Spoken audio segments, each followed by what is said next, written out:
শেখ হাসিনার সাথে যে প্রোফাইল পিকচারটি জায়েদ খানের ছিল সেটা জায়েদ খান পাল্টে দিয়েছে এবং সেখানে তিনি তার নতুন বালমেন না ফালমেনের প্রোফাইল পিক যুক্ত করেছে।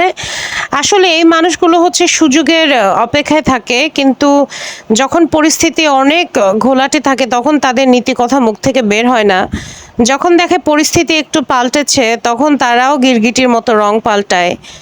তো আমি তো জায়েদ খানকে আরও প্রায় 10-15 দিন আগেই রিকোয়েস্ট করেছিলাম যে ঢাকা বিশ্ববিদ্যালয়ে আজকে এরকম হচ্ছে, আপনি একজন ঢাকা ভার্সিটির স্টুডেন্ট, আপনি কেন এখনও চুপ আছেন? আপনি অস্ট্রেলিয়া কানাডা ঘুরে বেড়াচ্ছেন নুসরাত ফারিয়ার সাথে, আপনি এখনও কেন এইসব ছবি প্রোফাইলে দিয়ে বেড়াচ্ছেন, ফেসবুকে আপলোড করে বেড়াচ্ছেন?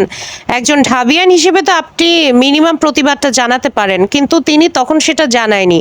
উনি আসলে মনে করেছিল অতীতে সকল রকমের বিষয়গুলো যেমন ধামাচাপা পড়ে গিয়েছিল, হেফাজত থেকে শুরু করে বিএনপি থেকে শুরু করে আরও অনেকের প্রতি সরকার যে অন্যায় নিপীড়ন করেছিল ওগুলো যেমন ধামাচাপা করে পড়ে গিয়েছিল, এটাও হয়তো 2-1 দিনের মধ্যে হাসিনা তার বাহিনী দিয়ে ঠিকঠাক করে ফেলবে। কিন্তু যেহেতু গণেশ উল্টে গিয়েছে এবং পরিস্থিতি যেহেতু এখন অস্বাভাবিক হয়ে গিয়েছে, এখন আস্তে আস্তে অনেক সেলিব্রিটি দেখে ভোল পাল্টাচ্ছে। হ্যাঁ, আমিও নিপীড়িত হয়েছিলাম, এই জন্য আমি এতদিন চুপ ছিলাম, আমি পারবো না কথা বলতে, আমার ফ্যামিলিতে শুধু আমার মা আর 2 বোন আছে। এখন দেখতেছি অনেকে অনেক রকম কথা বলতেছে। এমনকি সঙ্গীত শিল্পী তাহসানকেও দেখলাম এতদিন পরে এসে, আজকে প্রায় 15-16 দিন পরে এসে তিনি তার আর মানে সহমর্মিতা জানাচ্ছে ছাত্রছাত্রীদের সাথে। কেন? কিসের জন্য?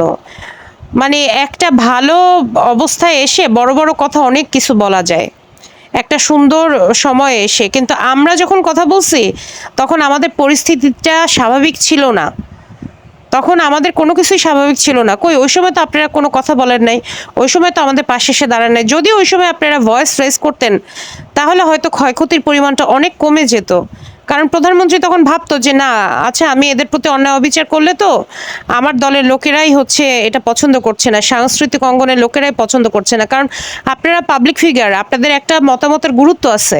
কই, কিন্তু তখন তো কেউ কোনো কথা বলেন নাই। গুটি কয়েক মানুষ দেখছিলাম ওই যেদিন মারা গেল সেদিন তাদের প্রোফাইল পিক পাল্টাইছে না, যেন পোস্ট দিছে যে আমার ক্যাম্পাস রক্তাক্ত কেন, এই টাইপের, জাস্ট এইটুকুই। কিন্তু সেই সালমান মুক্তাদির থেকে শুরু করে আরও গুটি কয়েকজন সেলিব্রিটি শুরু থেকেই তারা এটার প্রতি সহমর্মিতা জানায় আসছিল, সহমত জানায় আসছিল। কিন্তু এখন আপনারা সুযোগ বুঝে নিজেদের রং পাল্টাইছেন। যাই হোক, তারপরেও পাল্টাইছেন, দেরিতে হইলেও এটাও অনেক বড় একটা বিষয়। ধন্যবাদ আপনাকে, এবং আশা করি এরপর থেকে আপনি যেহেতু কথা অনেক সুন্দর করে বলেন, আশা করি আপনার ভয়েসটা আপনি এবার অন্তত একটু লাউড করবেন। ধন্যবাদ, সবাই ভালো থাকবেন।